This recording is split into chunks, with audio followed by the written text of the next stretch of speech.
이사야 55장 1절에서 5절에 있는 말씀을 우리 같이 읽으실 때 살아계신 하나님의 음성으로 들으시기를 바랍니다. 같이 읽겠습니다.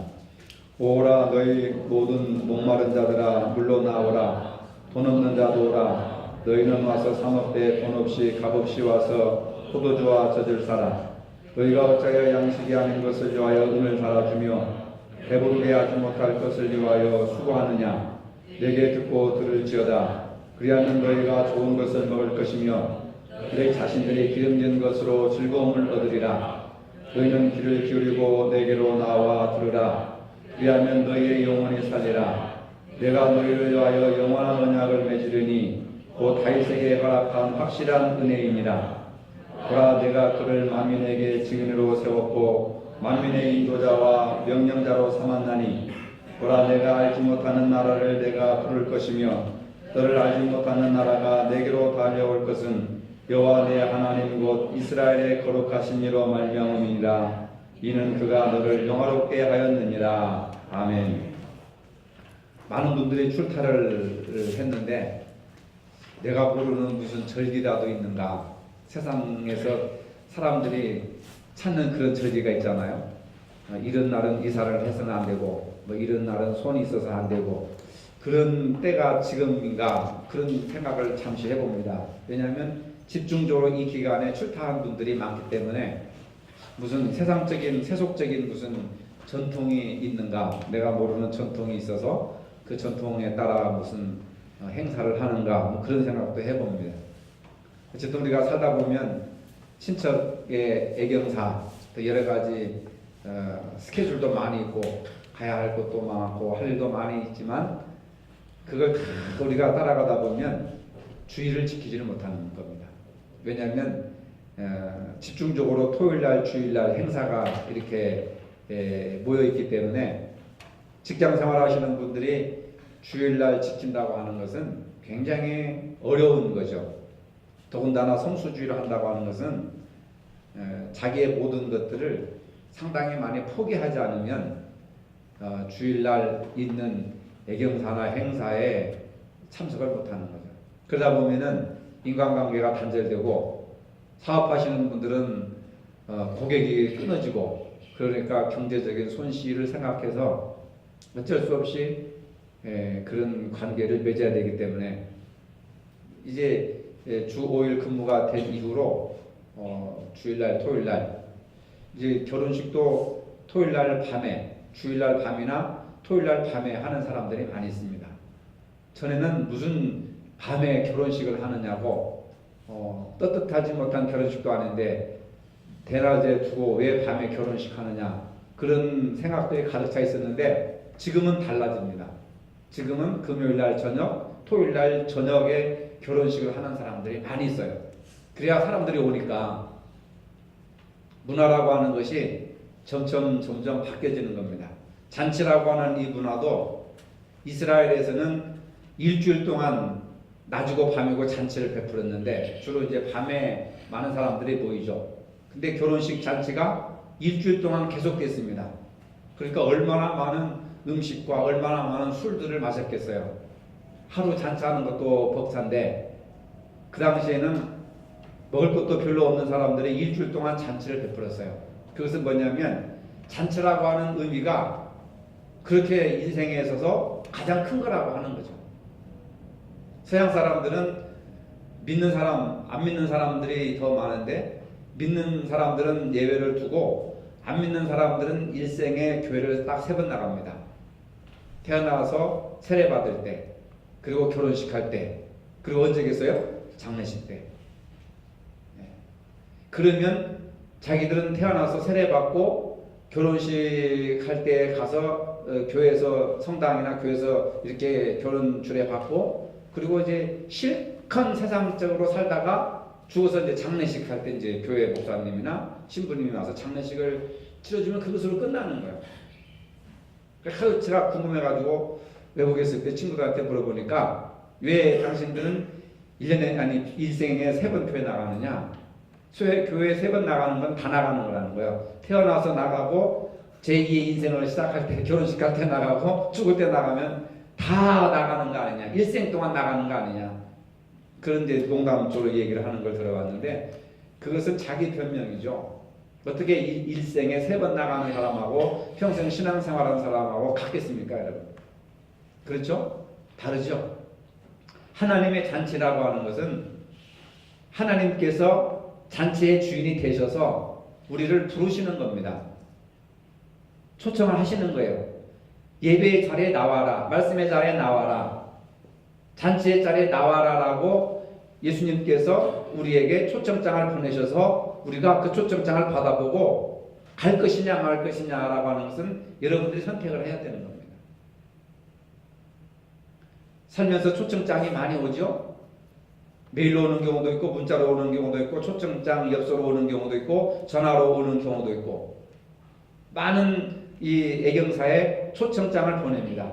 그 초청장을 보고 가야 될 것이냐 말아야 될 것이냐 판단은 여러분들이 하시는 거죠. 꼭 가야 될 사람이 있으면 만사를 제껴놓고 가야 되고 가도 그만 안 가도 그만일 경우에는 돈 아깝고 시간이 아까운데 뭐하러 가 하고 안 가는 경우가 있는 겁니다. 우리가 사람의 초청에도 갈 것이냐 말 것이냐라고 하는 것은 내가 결정하는 것이고 신앙생활도 마찬가지입니다. 하나님께서 온천지 만물을 창조하시고 보시기에 심히 좋았더라 라고 하는 그 세상 속에 살기 위해서 우리를 이 땅에 보내주셨고 구원해 주셨고 그리고 교회를 통해서 예배를 드리도록 우리를 날마다 부르시는 겁니다. 초청을 하시는 겁니다. 그런데 내가 이 주일날 교회를 갈 것이냐 말 것이냐라고 하는 것은 여러분들이 결정하는데 누가 초청을 하느냐. 한 가지 잊지 말아야 될 것은 뭐냐면 사람이 나를 초청하는 것이 아니라 하나님이 나를 초청하시는데 하나님의 부르심에 내가 응답할 것이냐 거절할 것이냐는 내가 선택을 하는 문제예요. 근데 중요한 것은 뭐냐면 그분이 하나님이시기 때문에 우리 인간은 그분의 거역에 초청에 거역할 수 없다고 하는 겁니다. 이것이 믿음이라고 하는 거예요. 그리고 그 믿음이라고 하는 것은 은혜를 아는 것입니다. 하나님이 왜 나를 부르셨을까? 왜 나를 초청하실까? 하나님이 주인이시기 때문에 우리의 생명의 주인이시기 때문에 천지 만물을 창조하시고 우리를 부르신다고 하는 겁니다. 그러면 우리는 그 부르심에 거역을 해서는 안 된다는 것이죠. 잔치에는 안 가도 되지만은 하나님의 부르심에는 거절할 수가 없습니다. 현대 선교사 아버지라고 할 수 있는 윌리엄 캐리라고 하는 사람이 있는데 아주 선교사에서 가장 대표적인 사람 중에 한 사람입니다. 그분은 가난해가지고 구두수선공으로 일을 하면서 혼자 독학을 해서 여러 나라의 언어를 익혔습니다. 그런데 어느 날 친척 동생이 자신이 입학하기로 한 영국의 옥스퍼드 대학에 그 윌리엄 캐리를 데리고 갔습니다. 그리고 그 단과 대학의 교수님과 만남을 주선했습니다. 그 자리에서 윌리엄 캐리가 다른 나라 말을 아주 유창하게 하고 또 세계 각국의 여러 나라 말을 유창하게 하는 것을 보고 그것도 독학으로 이 아이는 언어에 탁월한 능력이 있다 그래가지고 자격도 안 되는데 우리 학교에 입학을 해라. 우리 학교에 입학하면 최고의 엘리트가 될 수 있고 그 다음에 이 나라의 여왕이 가장 기뻐할 수 있는 인재로 성장할 수 있을 것이다. 미래를 보장하는 거예요. 시험도 안 치르고 그냥 독학으로 자기 혼자 일을 하면서 공부한 것이 실력이 입증돼가지고 대학에 등록하라는 겁니다. 장학생으로 등록하라는 거예요. 그러면 우리 학교의 영광도 되고 이 나라의 역사를 빛낼 것이고 그 다음에 여왕이 가장 기뻐하는 훌륭한 인물로 성장하게 될 것이다. 이러니까 여러분 얼마나 큰 영광이겠습니까? 세계 최고의 그런 대학에 공짜로 이렇게 입학시켜 주겠다니 얼마나 감사하겠습니까? 그런데 윌리엄 캐리가 이렇게 말합니다. 교수님께서는 영국이라는 나라의 여왕을 말씀하셨는데 제게는 이미 저희 전 생애를 건 하나의 나라가 있습니다. 그 나라는 바로 하나님의 나라입니다. 저는 여왕보다 더 높으신 분의 부름을 받았고 그분을 향한 저의 충성은 변함이 없습니다. 결국 캐리는 그 교수의 입학 제의를 거절하고 세계 선교를 위해서 인도로 떠났습니다. 윌리엄 캐리는 세상의 초대를 거부하고 하나님의 초대에 응답한 것이라고 하는 것을 우리가 알 수가 있습니다. 전 생애를 걸어서 하나님의 나라에 헌신한 겁니다. 여러분, 이 얼마나 놀라운 결단이고 얼마나 놀라운 인생을 아름답게 살았는지, 영국의 그 대학에, 옥스퍼드 대학에 가면 출세와 성공은 보장받는 거예요. 그리고 영국 사회에서 최고의 주류가 될 수가 있습니다. 존경받고 마음껏 성공할 수 있는 길이 그냥 열려 있는 거예요. 근데 그런 것을 거부하고 이미 하나님과 약속한 그 하나님의 나라를 위해서 미개한 나라 인도에 가서 엄청난 복음의 역사를 이룬 윌리엄 캐리의 일생을 우리가 볼 수가 있는 겁니다. 여러분들은 인생 살아가면서 어떠한 나라의 어떠한 삶에 여러분들은 초청받고 있습니까? 그리고 그 초청에 여러분들은 어디로 갈 것인가 결정하고 있습니까? 이건 굉장히 중요한 문제라고 생각합니다. 성경의 내용은 하나님이 우리를 초대하시는 초대장이라고 할 수 있습니다. 성경책은 우리를 영생으로 인도하는 초대장이라 그 말입니다. 그리고 우리를 초대하시는 하나님의 나라는 혼인잔치의 기쁨과 행복으로 가득 차 있는 나라라고 하는 겁니다. 어린 양의 혼인잔치의 경험을 입은 자들은 복이 있다고 하였습니다. 이 땅의 교회들은 장차 실현될 천국의 모형이고 교회를 통해서 하나님 나라에 참여할 수 있는 초청장을 오늘 우리들에게 보내주신다고 하는 겁니다. 오늘 여러분들이 교회에 나와서 예배드리는 것은 하나님의 천국잔치에 초대받고 이 자리에 나와서 예배를 드리는 겁니다. 하나님께 나와 예배드리는 것은 하나님의 초청 자리에 우리가 응답했기 때문에 바로 이 자리가 하나님의 잔치 자리요, 하나님의 축복의 자리요, 영광의 자리요, 기쁨의 자리요, 감사의 자리인 줄로 믿으시기를 바랍니다. 그런 마음으로 우리가 예배를 드려야 돼요. 이 땅에 많은 잔치가 있지만은, 그리고 음식점이 있지만은 우리 서민들은 뭘부터 생각합니까? 그 음식값이 얼마인가? 가격을 먼저 따지잖아요. 가격을 보고 음식을 결정하잖아요. 그죠? 그렇지 저만 그렇습니까? 여러분들은 음식을 보고 가격을 정하는, 음식을 보고 결정하는 겁니까? 근데 서민들은 먹고 싶은 것이 있어도 뭘 따져요? 돈을 따지는 거예요. 가격을 따지는 겁니다. 먹고 싶어도 이거 너무 비싸서 못 먹겠구나. 그냥 비빔밥이나 먹고 냉면이나 한 그릇 먹자. 이거예요. 근데 하나님의 잔치는 가격을 따지는 것이 아니에요. 음식의 질을 따지는 것이 아닙니다. 하나님께서 우리에게 부르시고 초청하시는 그 잔치는 오늘 본문에 보니까 뭐라고 그랬어요?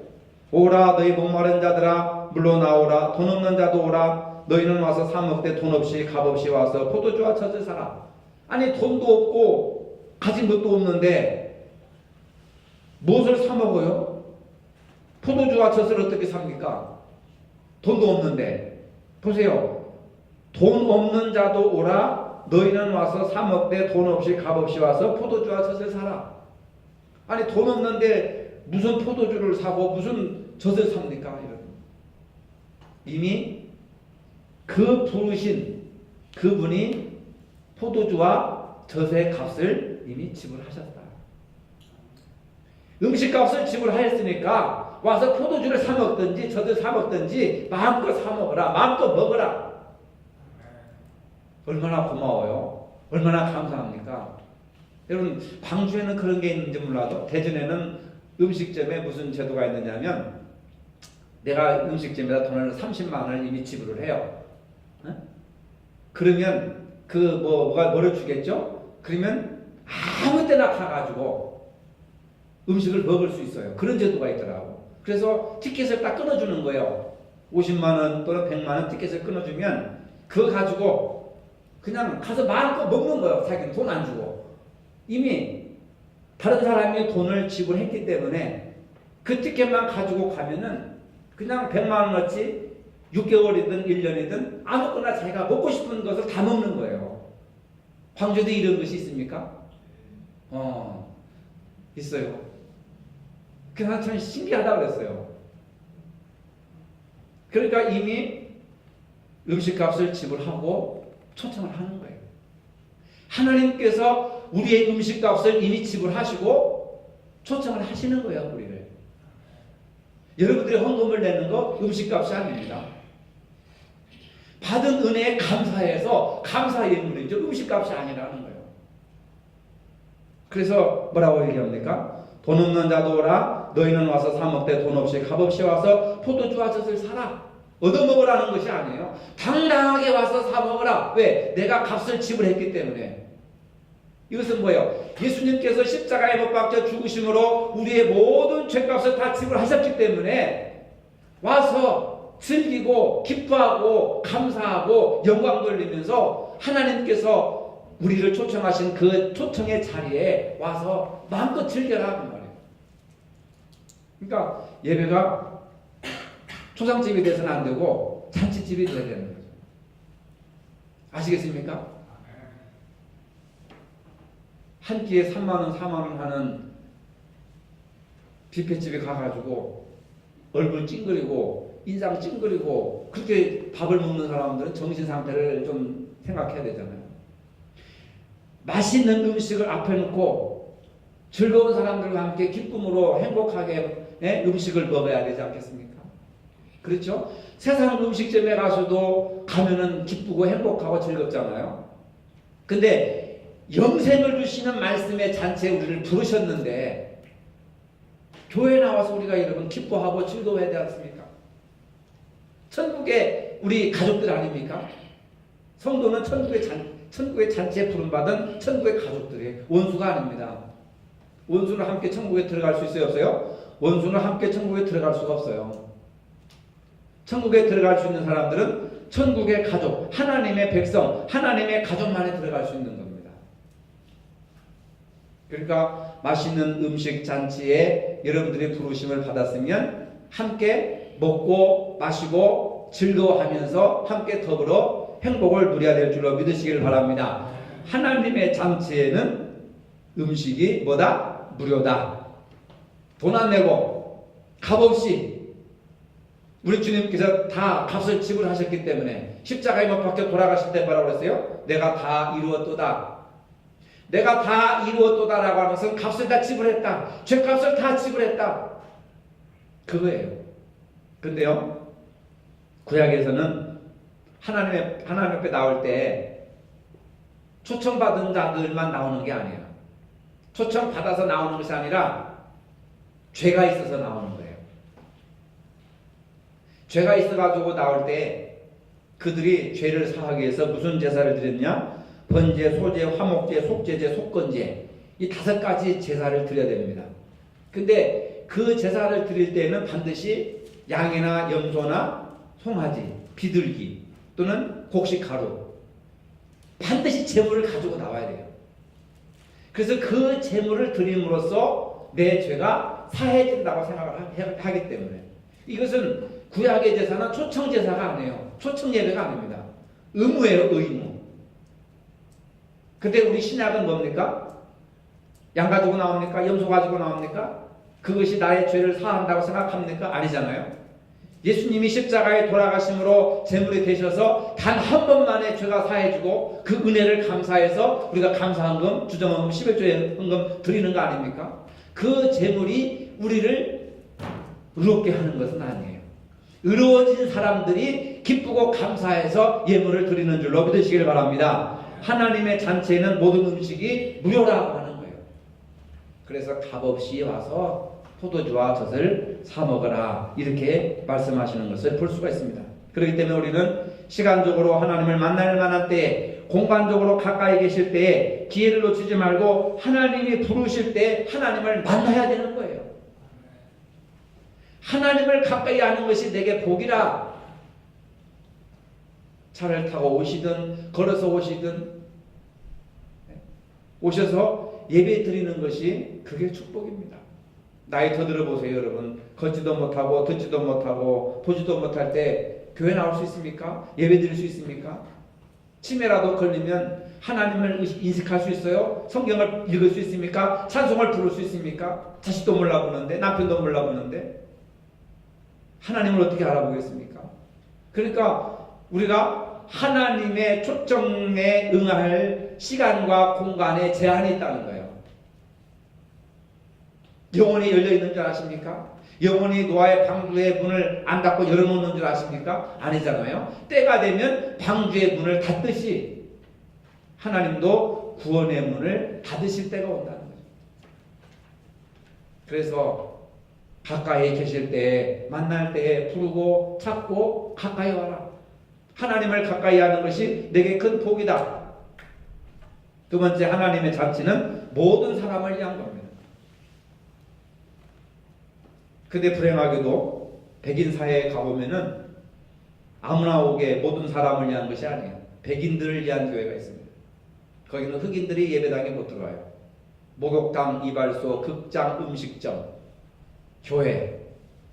다른 데서는 그렇다 하더라도 교회만큼은 모두가 다 평등하게 열려 있어야 되지 않느냐. 근데 그것은 아니에요. 그 사람들은 하나님도 백인이고 예수님도 백인이라고 생각하고 천사도 백인이라고 생각합니다. 내가 지금까지 평생 신앙생활을 해왔지만 천사를 흑인으로 그려본 그림은 단 한 번도 본 적이 없어요. 백인들로 예수님의 얼굴도 백인으로 만들어 버렸고 하나님도 백인의 얼굴로 만들어 버렸고 천사도 전부 백인입니다. 그럼 백인들이 만든 거예요. 문화입니다. 백인의 문화예요. 그리고 우리 성경의 말씀인 줄 압니다. 흑인들은 하나님의 모습이 새카맣고 예수님도 새카맣고 천사도 새카맣다고 생각을 하는 거예요. 그러나 중요한 것은 예수님과 천사의 살색이 어떤 색깔이냐 이것이 중요한 것이 아닙니다. 모두가 다 와라. 돈 없는 자도 와라. 가난한 자도 와라. 하나님께서 예수님께서 모든 사람들 잔치를 위해서 모든 사람들이 다 오기를 바라고 있는데 인간들이 문을 막고 있는 거예요. 가난한 사람들은 부자들과 함께 교회 생활을 못합니다. 내가 언제 그랬죠? 서울 소망교회는 4년제 대학 이상의 학력을 가진 사람들이 교회를 가는 거예요. 제가 직접 들었습니다. 그 얘기. 기업체 사장님과 식모살이하는 사람들이 같은 집에서 살지만 예배 드릴 때는 사장님은 소망교회 들어가고 그 집에 식모살이하는 사람은 그 옆에 있는 개척교회로 들어간다는 거예요. 가서 어울리지는 못한다는 겁니다. 레벨이 있어서 수준이 있어가지고 경제적인 수준, 지적인 수준이 있어가지고 고등학교 졸업자들은 거기에 들어가서 어울리지는 못한다는 거예요. 그것도 인류대에 다니는 사람들이 다 연줄이 있잖아요. 그런 사람들만 들어가서 어울리는 교회라고 하는 거예요. 누가 이렇게 만들었습니까? 사람이 만드는 거예요. 하나님은 뭐라고 하셨습니까? 모든 사람들을 다 불러와라. 성경도 보면은 가난한 사람들, 병든 사람들, 이렇게 신체적인 장애 있는 사람들 다 불러 모으라고 하잖아요. 그래서 수고하고 무거운 짐진 자들아 내게로 오라. 수고하지도 않고 무거운 짐을 지지 않는 사람들은 교회에 나올 필요가 없는 거죠. 그 유대인들은 교회를 안 나온 거예요. 이방인들, 세리들, 죄인들, 신체적 장애를 가진 부적응자들 이런 사람들만 예수님에게 나와서 그들에게 고침받고 예수님 말씀을 듣고 교회를 이루어 나가는 겁니다. 하나님은 모든 사람들에게 평등한 하나님인데 인간들의 제도와 문화 속에서 하나님을 불평등하게 만들고 교회를 불평등하게 만든 거예요. 그 인간의 문화지 그건 하나님의 복음이 아니라고 하는 것을 우리가 알 수가 있습니다. 그래서 하나님의 잔치는 모든 사람들을 위한 잔치예요. 흑인을 위한 잔치든 장애인들을 위한 잔치든 어린 아이들을 위한 잔치든 과부나 고아를 위한 잔치든 장녀와 세리를 위한 잔치든 술주정뱅이를 위한 잔치든 상관이 없는 거예요. 근데 우리는 저 사람은 술 먹는 사람, 저 사람은 제사 지내는 사람, 저 사람은 담배 피는 사람, 저 사람은 감옥에 갔다 온 사람, 저 사람은 뭐가 있는 사람 하면서 전부 이렇게 고등어 고르듯이 골라버리는 거예요. 아니 우리가 생선 새끼입니까? 여러분들이 상점에 가서 고등어, 생선 살 때는 골라야죠. 싱싱한 걸로 골라야 되지만 교회에서는 그렇게 해서는 안 된단 말입니다. 하나님 앞에서는 모두가 다 평등한 사람이요 하나님의 형상인 줄로 믿으시기를 바랍니다. 그렇게 따진다면 우리는 하나님 앞에 나올 사람이 단 한 사람도 없어요. 누가 하나님 앞에 의롭습니까? 의롭지 못하니까 의로워지려고 주님이 필요하고 복음이 필요하고 예수님이 필요하고 십자가가 필요하고 교회가 필요한 것이죠. 그렇지 않습니까? 그래서 우리는 상처받은 용서받은 죄인, 헬렌 나우엔의 표현처럼 용서받은 죄인이에요. 의인이 아닙니다. 여러분. 의로워졌다고 인정을 해주시는 거지 우리가 의인이 아니에요. 우리가 일주일 동안 살면서 여러분 의롭게 살았습니까? 험담하고 미워하고 시기하고 질투하고 교만하고 분내고 이게 무슨 의로운 모습이에요. 인간이. 평생 신앙생활을 해도 이걸 극복을 못하는 거라 우리가. 주님의 은혜가 아니고서는 하나님을 아버지라 부를 수 없고 주님을 주님이라 부를 수 없는 홍길동처럼 아버지를 아버지라 부를 수 없고 형을 형이라 부를 수 없는 허사처럼 살아가는 거예요. 그러나 주님의 은혜로 하나님을 아버지라 부를 수 있는 겁니다. 예수님을 나의 주님이라고 고백할 수 있는 것은 내가 의로워진 것이 아니라 주님의 은혜라는 거죠. 주님의 은혜. 세 번째로 하나님의 잔치는 말씀이 있는 잔치라는 겁니다. 말씀이 흥황하여 교회가 부흥되었더라. 사도행전에 보면 그런 말씀이 나옵니다.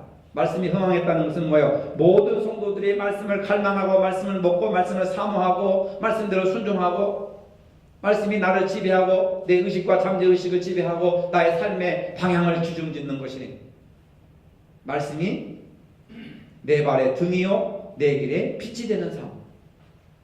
여러분 인생의 표준이 여러분들은 뭘로 표준으로 삼고 있습니까? 가문입니까? 가훈입니까? 아니면 내 철학입니까? 여러분들의 경험입니까? 인생의 목표가 방향타가 이적표가 뭐가 돼야 돼요? 믿는 사람들은 하나님의 말씀이 돼야 돼요. 하나님의 말씀이 없는 신앙은 죽은 신앙입니다. 요한복음 8장 30절에 보니까 이런 말씀을 하십니다. 나도 너희가 아브라함의 자손인 줄 아노라.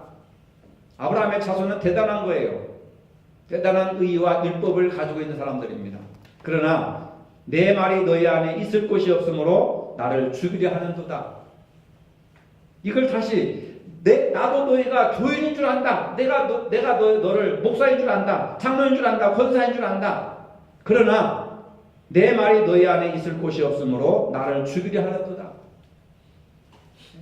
주님의 말씀이 내 안에 있을 곳이 없는 거예요.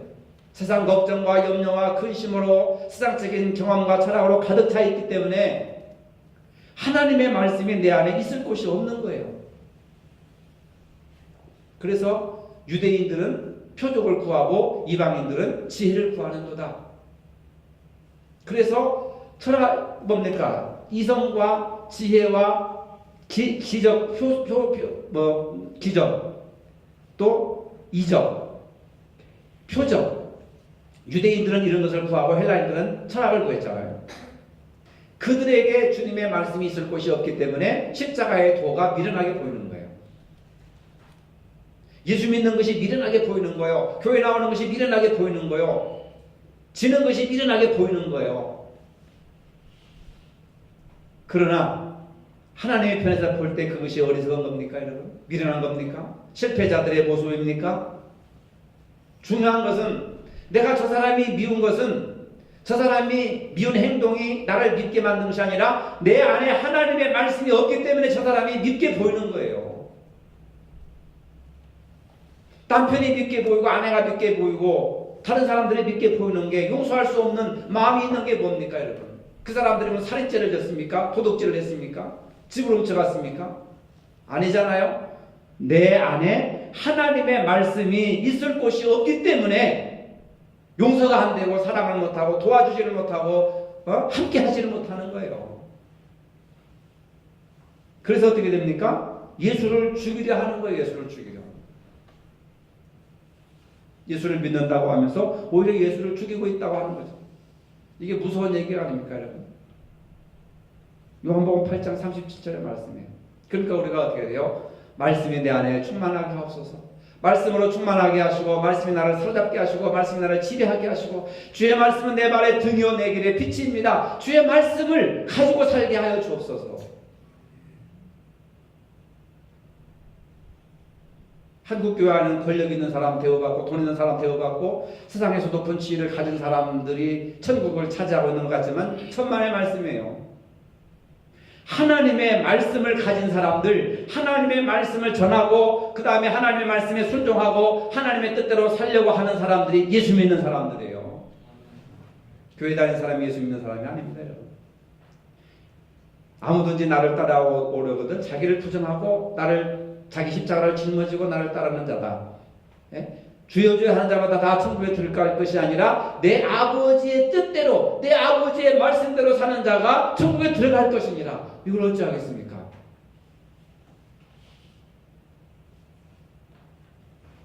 세계 1위의 기업, 미국 최대 할인마트가 월마트라고 하는 데인데 이 월마트의 창립자 샘 월트는 성경 말씀 속에서 경영 철학을 발견했고 그것으로 10가지 경영 원칙을 만들어가지고 조그만 할인점을 만든 지 40년 만에 세계 최대의 기업으로 성장시켰습니다. 경영하는 사람들도 말씀을 통해서 경영대로 하니까, 경영을 하니까 억만장자가 되는 거예요. 그는 이렇게 말합니다.